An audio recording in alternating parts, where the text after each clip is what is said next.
March মাসেই বেশ কিছু অবাক এবং বিস্ময়কর তথ্যের মুখোমুখি হতে যাচ্ছে বাংলাদেশের দর্শক এবং পাঠকরা।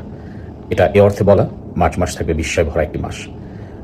শুরুটা হবে, আপনারা জানেন যে আওয়ামী লীগ বলেছিল যে তারা মাঠে আসবে এবং সবাইকে নির্দেশনা দেওয়া হয়েছে।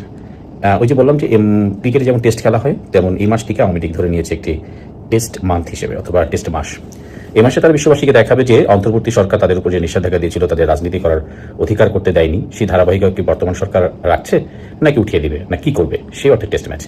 তারা এরই মধ্যে 7ই মার্চ, 17ই মার্চ এবং 26শে মার্চ ঘিরে বিভিন্ন কর্মসূচি তাদের যেই অভ্যন্তরীণ যে ফেসবুক গ্রুপ বা এগুলোতে ছড়িয়ে দিয়েছে এবং সফল করার জন্য বলেছে। আপনারা জানেন যে আজ শুক্রবারই একটি সকালে ধানমন্ডিতে মহিলা লীগের একটি মিছিল ছিল, সেখান থেকে 7 জনকে গ্রেপ্তার করেছে পুলিশ। তারা একটি মিছিল করছিল, সেই মিছিল থেকে।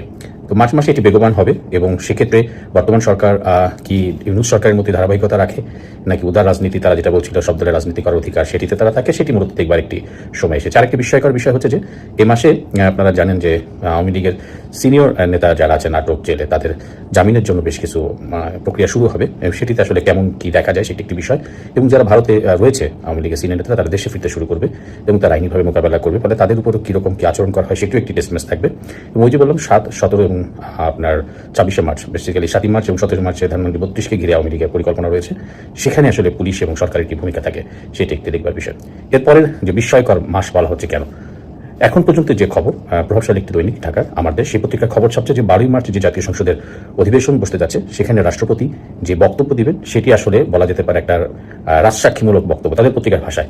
কেননা সেখানে রাষ্ট্রপতি মোহাম্মদ শাহাবুদ্দিন আওয়ামী লীগের দুর্নীতি, আওয়ামী লীগের বিভিন্ন অপরাধমূলক কর্মকাণ্ড সবকিছু তিনি ওই জাতীয় সংসদে বলবেন। অর্থাৎ বিষয়টি এমন যে আওয়ামী লীগ মনোনীত রাষ্ট্রপতি আওয়ামী লীগের বিষোদ্গার করছে এবং আওয়ামী লীগের নানান অপরাধ জাতীয় সংসদে পেশ করছেন। মূলত এটি ছিল যে রাষ্ট্রপতি পরিবর্তন না করার যে গোপন রহস্য, সেটি আসলে এটি, যেটি তো বিএনপি কেউ বলেনি, রাষ্ট্রপতি আওয়ামী লীগই বলেছে। ফলে এই একটি অবাক এবং বিস্ময়কর তথ্যের মুখোমুখি হতে যাচ্ছে বাংলাদেশ, যদি আমার দেশের রিপোর্টটি সত্যি হয়ে থাকে। এবার তৃতীয় যে বিষয়টা, আপনারা জানেন যে দুর্নীতি যে লাগাম ঘোড়া গত ইউনূস সরকার উপদেষ্টারা করেছিলেন, মানে কেউ 10,000 কোটি টাকার নিচে নাই। আমার মনে কোনো ব্যবসায়ী এরকম ইনকাম করে কিনা সন্দেহ আছে যে 17 মাসে 10,000 কোটি টাকা মিনিমাম, 10 থেকে 12,000 কোটি টাকা যদি হিসাব করে দেখেন, তাহলে প্রতি মাসে 800 থেকে 900 কোটি টাকা তারা শুধু বিদেশে পাচার করেছেন। এরা যদি 5 বছর থাকতো তাহলে কি করতো, শুধু সেই কথাটা চিন্তা করেন। যাক, মূল কথা হচ্ছে যে এই যে গংটা, এই গংদের বিরুদ্ধে দুদকে অভিযোগপত্র জমা পড়ছে এবং যদি যে বিস্ময়কর তথ্য যদি সত্য হয়, সেটি হচ্ছে অনেক উপদেষ্টার বিরুদ্ধে দুর্নীতি দমন কমিশন তাদের দুর্নীতির তদন্ত করতে যাচ্ছে। সো এটি একটি খবর। এর মধ্যে বেসিক্যালি টার্গেটেড আসিফ মাহমুদ সজীব ভুইয়া, আসিফ নজরুল এবং মাহফুজুর রহমান, মাহফুজ আলম ইনফ্যাক্ট, সরি।